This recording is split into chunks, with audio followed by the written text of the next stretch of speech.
Well, hey everybody, this is Pastor Chris, and I want to welcome you back to our series, Simply Advent. This is our last week of Advent, the fourth week, and as we talked about last week, each week has a word, a theme that goes with it. And it's hope and peace and joy. And then this week we're going to be talking about love. And to do that, we wanted to bring in a couple guests. We have Anne here, Anne is on staff here at the church. You've been on staff how long now? A little over a year. Has it really been that long? Yes. Wow, it feels like 5. No, I'm joking. No. And Anne was brought on to lead our special needs ministry, but has recently taken on a passion for coffee and our coffee shop. So if you have ordered a drink from the church in the last 3 months, she's probably been behind that. And it was really good. It was amazing, except for the pumpkin spice thing. So. And then this is Grant, and I'll let Grant. Hi, Grant Hash. I'm Anne's husband. For going on 13 years, we established 5 minutes ago. So, hello. And now I wanted to bring you guys on because we're talking about love. And so we're going to be taking caller questions. If you want, I'm just joking. It's not like a dating advice show. No, it's a different kind of love. I think a lot of times when we hear love, especially as Christians, we think about the paperweight that you pick up at Mardel Christian Books. It's love is kind, and that's all it says, and it just kind of leaves it there. And it's this sterile, romanticized version of love. And if you've lived in the real world more than 7 minutes, you know that love isn't always like that. There are moments, but love is often hard and it's often challenging. And that is especially true in our families, and especially in our families when maybe life gives us something a little unexpected. And I know that's been a bit of your story. And it's been a lot of our story. And I would love for you to share that story with everybody watching today. Sure. So, as Grant said, we've been married for about 13 years, and we met in college, and we both played sports, and life was good. And which sports? I need to know. Softball and football. Nice. At Emporia State. And we met in the dorms and started dating right after college and got married and just everything going swell. And we had our first baby, and when he turned 5, we went back and forth. Oh, he's so perfect. Should we have another one? And we did, and we had Bo, who's now 4. Okay. And when he was born, everything was fine. And when he was born, he went straight to the NICU.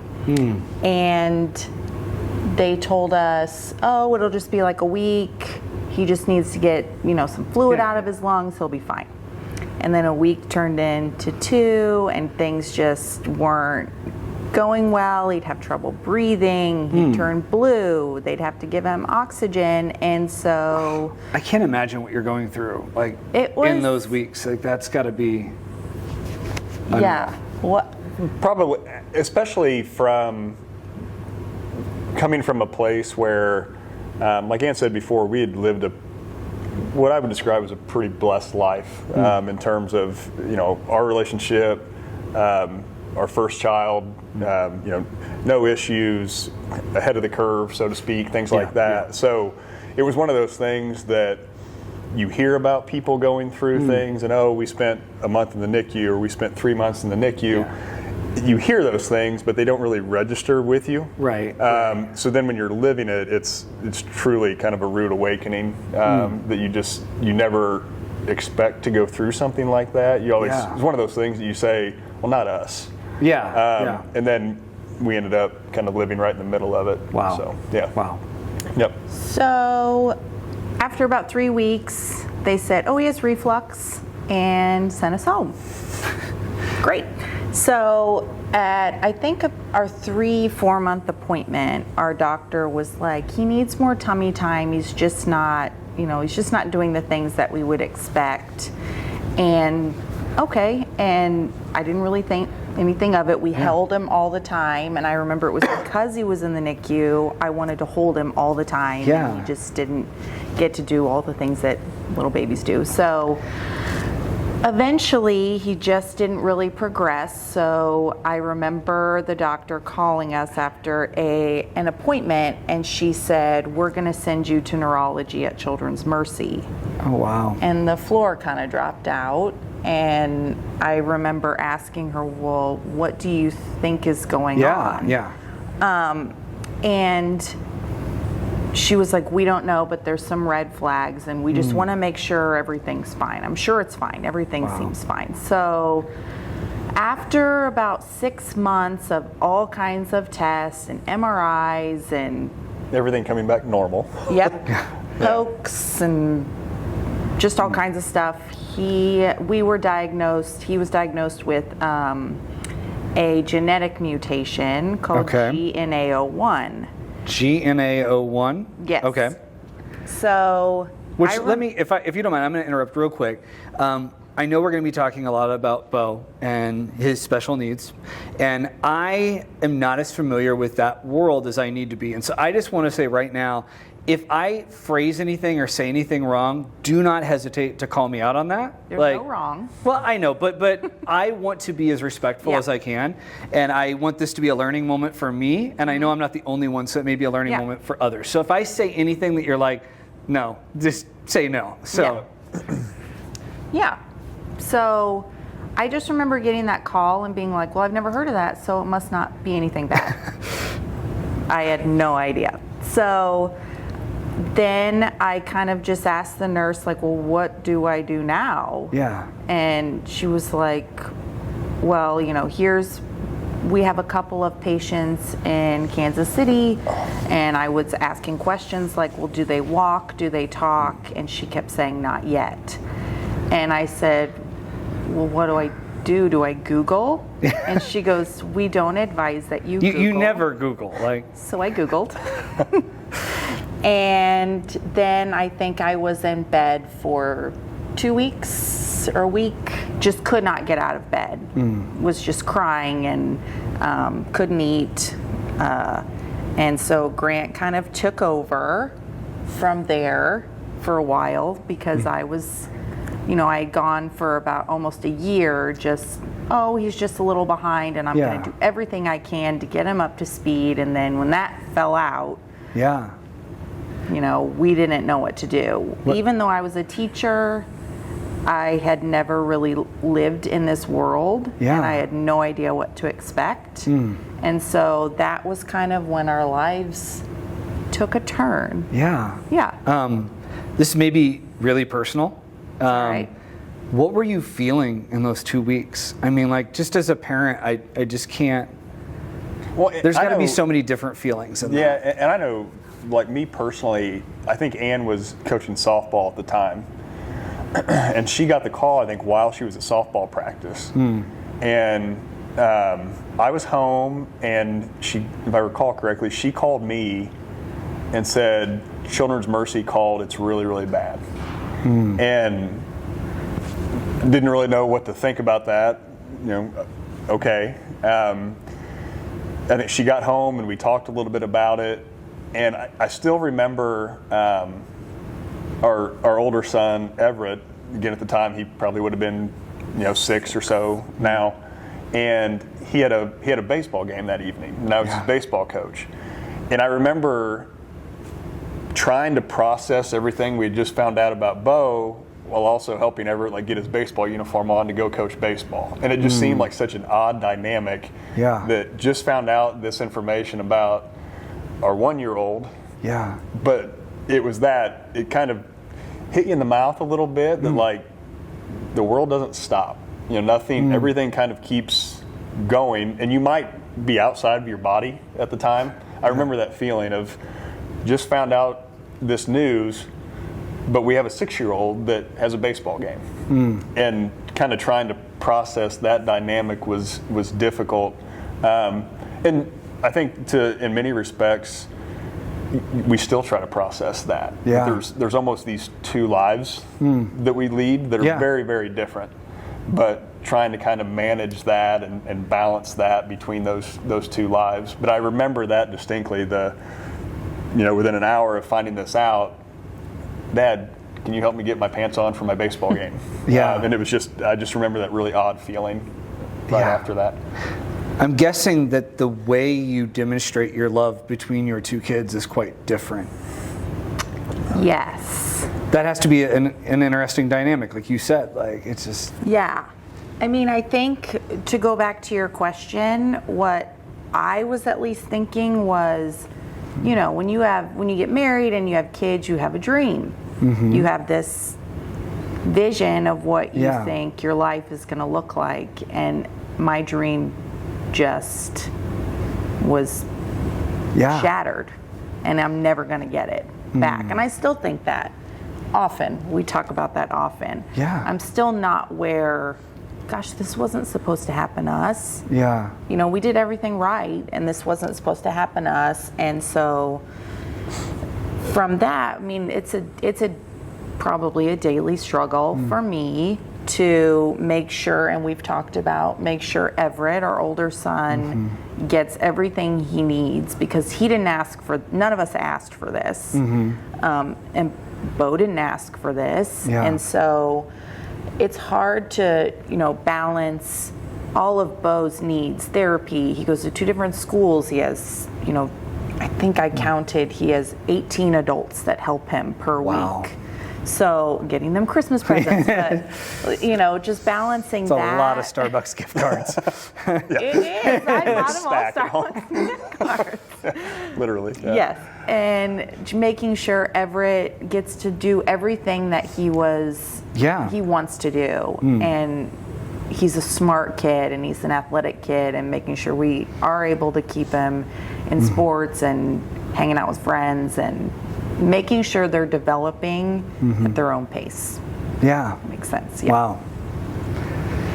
It's difficult to watch them too, because not only us, but I know when we had those conversations whenever it was about 5 years old, and do we want to have another kid, part of the thinking that went into that was like Anne had an older sister, I have an older sister, was we'd really like for him to have a sibling.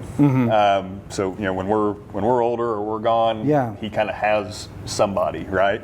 And so because that was a pretty big part of our decision-making process to have a second child, when it didn't turn out like we had maybe anticipated, I think we struggled with that, and probably still do struggle with that. That what we had kind of hoped for Everett with a sibling, and maybe even what Everett, as he gets a little bit older, would kind of envision with a sibling, isn't probably going to be what any of us had envisioned at the time. So I think that's a struggle as well. So it's not just, okay, how do we manage Everett as a 10-year-old and Bo as a 4-year-old? Yeah. It's what do the rest of their lives look like, as they grow up together and kind of start their own lives and things like that. That's just a lot of unknowns that, again, we never really thought we would have to deal with.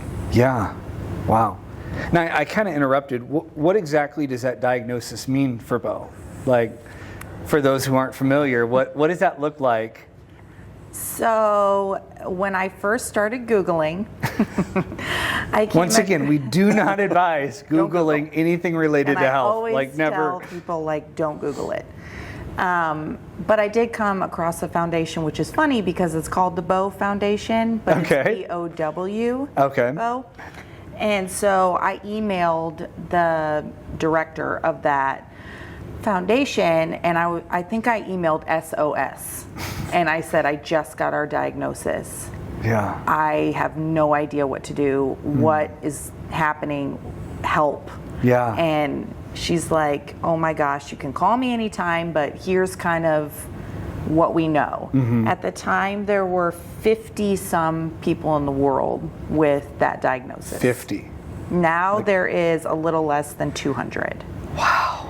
And what we learned at that time, too, was, like Ann said, we never heard of GNA01. Yeah. And just because it was one of those diagnoses that you haven't heard of. You just assume like, well, maybe it's not as serious. But what we kind of came to find out was, when Bo was diagnosed there in roughly 2017, they had really only, this GNA01 had really only been a thing for about 4 years.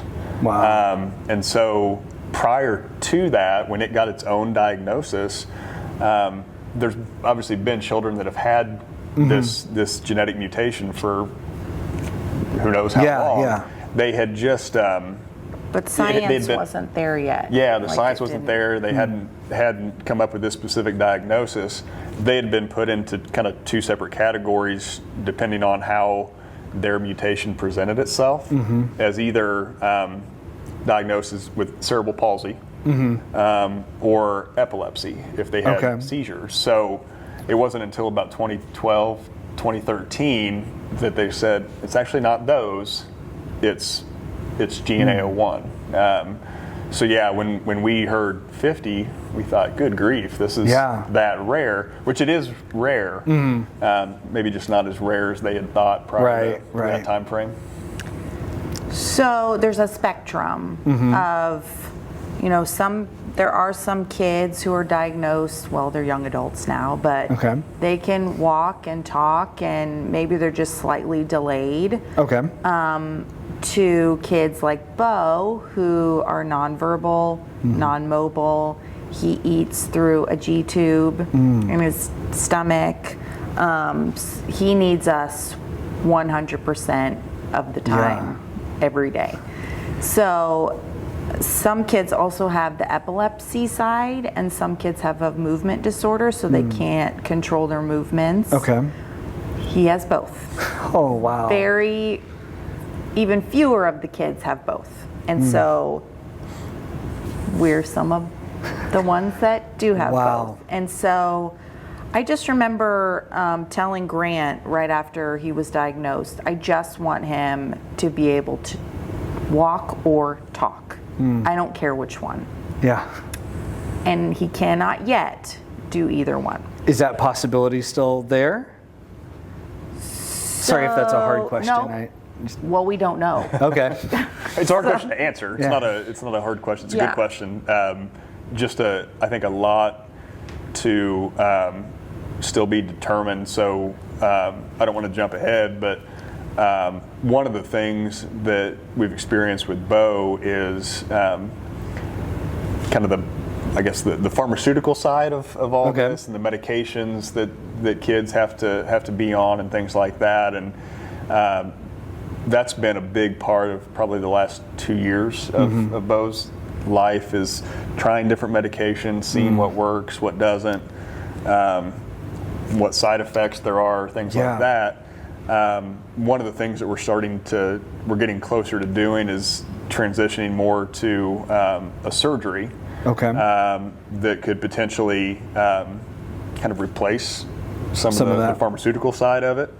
And I think there's some optimism that'll be successful to him. Success, different. There's a degree to all that, right? But I think there's some optimism that he could show some improvement in some of those areas with the surgery that we're looking at.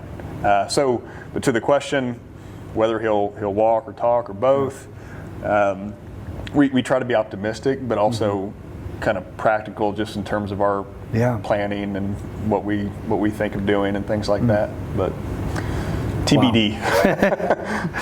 So I would love to know, how has this affected your relationship? Because parenting is hard in general, and parenting changes everything. Whenever I talk to younger friends and they're talking about having kids, it's always like, just know it all changes. And so for you, that's like double or triple or quadruply true, I'm guessing. Yes. Well, you mentioned something earlier when you said it, my ears kind of perked up, that like love is hard. It sounds kind of cliche, but life's really hard, right? Just kind of finding your way through things and figuring out what works for individuals and things like that. And so that's hard enough individually. Then when you sort of put two people together that are both doing that and kind of trying to to mesh a relationship and sort of have one life together kind of exacerbates some of those difficulties of just life in general. And then, to your point, when you throw kids into the mix, just a whole other set of challenges that comes along with that. And I know we probably, like any relationship, when we kind of started to build our lives together, you're figuring out different family dynamics. Well, I was raised this way, and I was raised this way, and I know we struggled with those things for a long time, but kind of worked our way through it. And then the funny thing about us, when it comes to raising kids, and initially Everett, our oldest, we've always very much been on the same page with parenting. Not saying we agree on everything, but we typically back each other up. When if one goes to mom and then tries to get a different answer from dad, we always kind of have each other's back when it comes to that. I have a 9-year-old daughter, so we play that game quite often. Yeah, so 100%. So we've always very much been on the same page there, and I think that's probably helped us a lot with Bo. Again, a whole other set of challenges than we had with Everett. But I think understanding kind of what his needs are and balancing that with what Everett's needs are, I think we've actually rolled pretty well with those punches. Again, full transparency, Anne mentioned this earlier, but we approached, or we kind of handled Bo's diagnosis very differently. How she handled it and how I handled it. It hit her very hard initially. Like she said, those first 2 weeks, she just kind of shut down, and I just kind of tried to pick up the slack and keep moving. Whereas I probably didn't really deal with it initially. yeah. I just kind of tried to power through, and I've got to work and earn a living and take care of the family, and just kind of put my head down. But where she kind of just dealt with it, and as much as you can, we're still processing things, but she dealt with it very early on. Kind of took that initial hit and then picked herself up. Mine kind of came later, when eventually just kind of realized I was sort of going through the motions with things. So we just we handled that initial news very, very differently, and processed it differently, and have kind of figured it out to this point. But there was a period there, for a year or two after that diagnosis, I would say we probably weren't on the same page with we weren't on the. He doesn't need to say probably. Yeah, we weren't on the same page. I don't think most couples would be on the same page. Yeah. But also, I feel like we're still sometimes maybe not on the same page. But I was just texting a girl I coached who just got engaged, and she's terrified. And Of marriage? Of being married. Okay. And I was just saying, marriage is really hard, but we do it really well because he has his strengths and I have mine, and I don't think that we try to butt into each other's strengths. And we know where to pick each other up. There are some days when he's just like, I cannot deal with this. I'm going into our room for a while. And I'm like, okay. And it's just kind of the way that it is. We just are able to emotionally pick each other up, physically, like we can help out where we need to. And I just think that's, for some reason, we've been able to do that well. Could be therapy. I also suggest that, just to have a third party that can not be in it, but kind of see where people are going the wrong direction. I would agree. Yeah. And I think we have very different, it's probably kind of the way we're both wired just in general, but I'm probably much more of a practical, day by day. Here's what needs to get done. Here's what we can deal with. Whereas Anne is probably a little more of a dreamer, where she's always kind of looking ahead and what else is out there. What could we be doing for Bo? What kind of programs are there? What kind of science is there? How's it evolving? Things like that.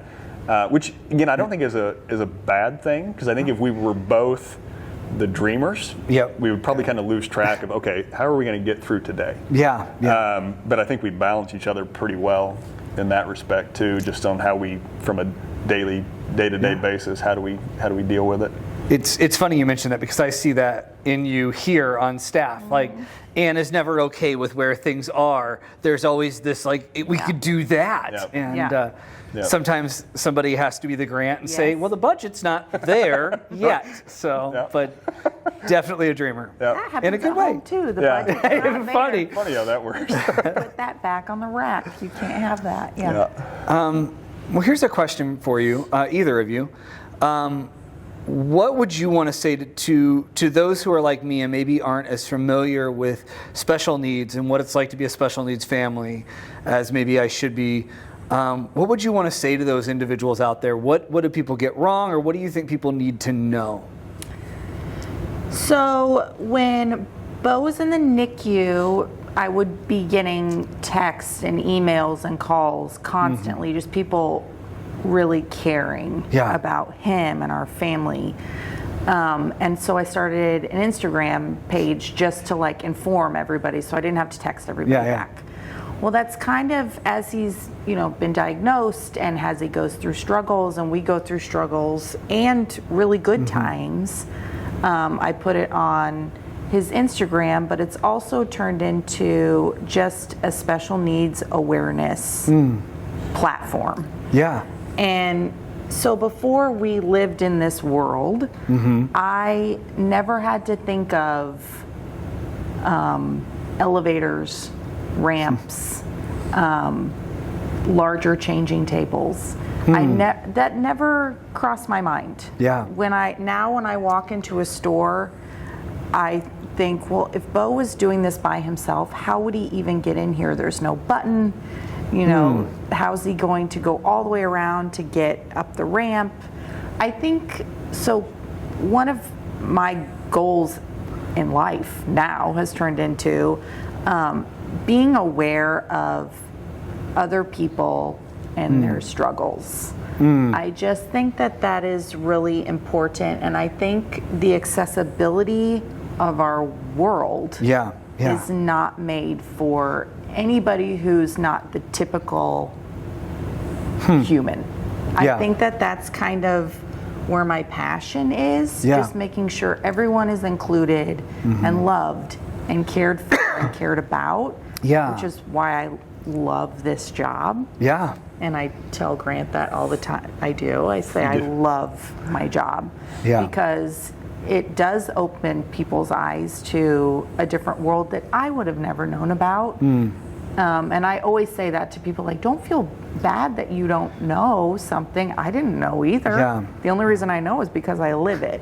So that's kind of mine. And I don't, and Chris, the way you put it, that, what should I know, or what should I be aware of, or I don't want to do something wrong. I think it's even broader than that. Like Anne said, when you aren't dealing with this almost kind of at a personal level, it's not that anyone does anything wrong or whatever. You're unaware of it. It's just not part of your consciousness. Where, again, we were married and we kind of lived the parent life for a while, and then we had a typical kid and all these things. Hey, put your coat on, jump in the car, let's go get something to eat.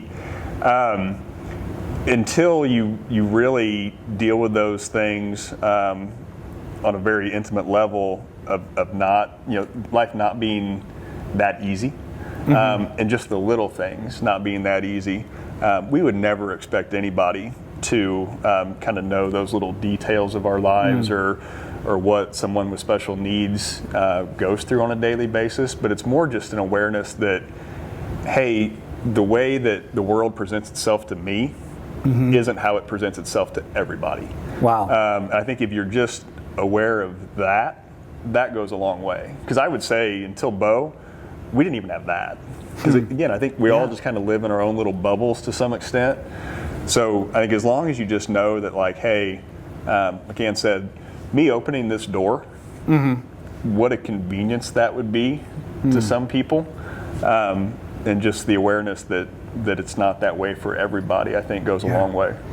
You know, Christ, when he's basically summing up the Old Testament law and the gospel, says, you know, it all boils down to loving God with all of your heart and loving your neighbor as yourself.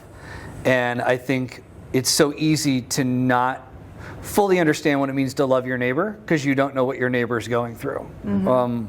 It's that I think is just such a good message. What would you say? I know there are other families out there that had this picture in their mind of what it was supposed to look like. This was the Hallmark movie we were going to live. And then it didn't end up being that. Whether that is something with one of their kids or the situation they find themselves in. What would you say to those families, especially in terms of keeping your marriage together when the Hallmark movie, you know, turns out to not be a Hallmark movie? I know something we do talk about is, you know, we used to worry about things with our older son, like Ann's a smart kid, good athlete and stuff like that. We used to worry about things that seem somewhat trivial now of, well, is he going to be a pitcher or is he going to play quarterback or what if he's not hitting the ball during baseball? And the challenges that not only that we have, but the Bo has more so, have kind of put a spotlight on what's really important for us. So I would like to think in a lot of ways, being Bo's parents has made us better parents in general to both of our kids in terms of, you know, focusing on, you know, what really matters and really just them being happy. And I think it's made us both probably more sympathetic people. And also we hope for, you know, for our older son, made him a more sympathetic person and understanding that not everything that comes easy to him comes easy to everyone else. And part of that is also part of our relationship and being more sympathetic to each other in terms of, hey, when I'm tired or when I've just had enough, I need you to step up for me. So I think it's probably made us a little more understanding in our relationship. Obviously, it's created a lot of challenges that we didn't anticipate, but it's probably made us more understanding of each other and what our needs are. Doesn't mean it's always easy because it's still stressful and exhausting and things like that. But being able to understand what the other one is feeling, I think in a lot of ways probably brought us closer together. I think communicate. So you're saying communication is important? A little bit of communication will help. I think that before Bo, this one had a little bit of trouble communicating, but it's taken some time to figure that out. But even if it's just like, you know, I've even said, like, I'm having a really bad day. And it's not your fault. You didn't do anything wrong. But here's how I feel and here's why. And I'm just, you know, I just feel this way because sometimes things stink. And today's one of those days. I wrestle with anxiety. My wife wrestles with depression. And we've had to get to a point where, like, I can walk in and say, my anxiety is really bad. And she knows there's going to be a bit of an edge to things. You know what I mean? Like, Chris is not going to be smooth tonight, you know? And same with her. When she just says, you know, I'm struggling with my depression, I know it's going to be more of a low-key night. You know what I mean? Like, I think that's taken some practice and loving each other through stuff like that, because he has bad days and I think sometimes he doesn't even know he's having a bad day, but I'm just like, I can tell this is one of those times. I'm just gonna go over here and let it be. So I think that's been helpful for us. And it's funny really too, because you mentioned earlier strengths and things like that and kind of playing each other's strengths. it was funny because Anne always, and it took me a while to realize it, but Anne always said, "You're a great communicator at work." She was like, "I hear you on the phone. I hear you talking to people. You're a great communicator at work. You're pretty awful at it sometimes in our relationship." But again, it's kind of trying Maybe to... you should send more emails. Right. To whom it may concern. Set up a I conference call. sent an email today to him Yeah. with just like, here's all the things that are going on, and I need you on. I need you on your two A emails. game. One was check your text. So I wasn't communicating via text very well. So yeah. Yeah. Well, my last question for you guys, and we'll wrap up. When it comes to love, there's this famous passage in the New Testament. The first part is what I kind of quoted earlier that makes it onto the paperweight, but it's more nuanced than that. And so I just want to read this, and I want you guys to tell me what jumps out at you in the context of your family and what you guys have dealt with. So this is 1 Corinthians 13, starting in verse 4. It says, "Love is patient and kind. Love is not jealous or boastful or proud or rude. It does not demand its own way. It is not irritable. It keeps no record of being wronged. It does not rejoice about injustice, but rejoices whenever the truth wins out.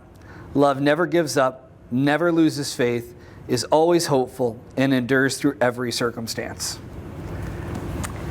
So I think just like a lot to unwrap everyone there. else, Yeah. he probably doesn't even remember. Of course, everyone has this read at their wedding, right? Right. We did. So, and when you hear it, it went, oh, that's so sweet. Exactly. And, oh, I'm just always going to love you just as much as I do today. You know, and It takes about a week for that irritable line Yeah. to pop up. So yeah, but I think when you, whether it's having a special needs child or just dealing with life, I don't think you really understand what that means until you're in it. yeah, And I think just enduring this together, I've talked to him about like divorce is not an option, so we're not even going to mention it, because if we can get through this, we're going to be okay, and we're going to get through everything. So I think just remembering that Yeah. you made a promise to endure each other through everything, and leaving is not an option, and so we're going to work through it, and we're going to be happy. We've really worked hard at, we're not just going to be friends, we're going to be happy every day, or at least try. And so I think that's what jumps out to me.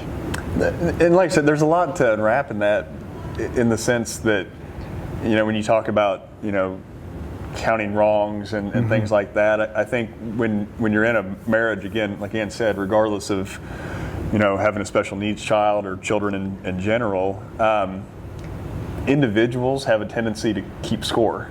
Yeah. Right? And I know that was something that I still do to some extent. Okay, I was going to say. Yeah. Grant's like, I got a spreadsheet. Yeah. hopefully less than I did, but everybody kind of, I feel like I'm doing more than you. Yeah. But it's really kind of coming to that understanding of we're both doing the best we can. We're doing everything we can here. And what I'm doing looks a little different. Maybe it's more visible than what you're doing, but that doesn't mean you're not doing things behind the scenes that keep this train going. And I think realizing that and kind of being able to acknowledge that and understand how that dynamic works has been really big for us. So that was the one of the things that you read there, what love is. That was the one that kind of jumped out to me.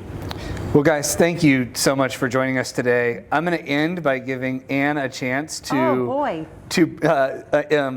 advertise whatever you want about your ministry here, about what you're doing. If people want to get involved, Yes. this is where you drop Shameless plug. Yes. plugs. So what we're really excited about right now is coffee shop, right? Yep. So I would really like to encourage people to come volunteer. For us, what makes us different is we are really trying to bring in volunteers that want to be mentors to those who have special needs, to get some job experience, some socialization practice. Yeah. So I think that sets us apart from any other coffee shop. So it's in the about more area, than for just sure. coffee. We're not just coffee. We're trying to really help everyone be involved and included and, sorry, but embraced, which is that's the name of our ministry. special needs ministry. Yes. So I think that's kind of the big push. I know with COVID, it's just been hard for kids like Bo to do anything extracurricular. But we are doing things like open gyms with the coffee shop and just letting people have an outlet and know that everyone belongs here and they have a friend and a space and they're loved here. That's awesome. And if you guys want to get involved, Anne's email will be in the notes section. Click on that, drop her a message, and get plugged in. Yeah. And so thank you guys. Thanks. Yep. Thank you, Chris.